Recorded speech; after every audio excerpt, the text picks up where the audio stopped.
With new restrictions on bars, nightclubs, and restaurants, the owner of a very popular dinner theater in Fort Myers says he felt like he had no choice but to lay off hundreds of employees. Fox 4's Miana Massey talked to him about the decision. Miana?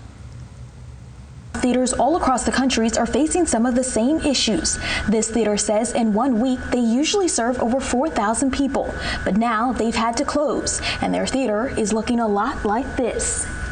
This happens in the month of August and we're only serving 2,000 people a week. It's a different story instead of being March, where we're serving 4,000 to 5,000 people a week during this time of year. This is supposed to be peak season for many business owners here in Fort Myers, so a lack of business couldn't have come at a worse time. You count on this month to be your big month as a business here in Southwest Florida, and now it's going to end up being one of your worst months.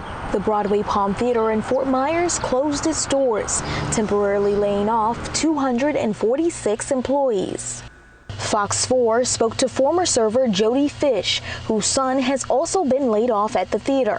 Yet despite the news, she is still optimistic. We always just made it through. It's always been difficult, but we always found a way to make it through, and we've always made it through, so I'm sure we'll make it through this. Yeah, so just taking it a day at a time. Day at a time. Yesterday, she filed for unemployment and has already begun brainstorming ideas to make ends meet. I sell the wax candle stuff, and I've always, I bake. I might really get a little more into that and selling a little bit more of that stuff to help me out. The owner of Broadway Palm, Will Parther, says they hope to reopen on April 9th. When we do reopen, I think there's going to be some changes in our operation in terms of how we make sure we're sensitive to the fact that we're probably going to be living with the coronavirus in our community in some way for the indefinite future. The theater says they will automatically honor all tickets purchased for shows during the temporary closing for future use.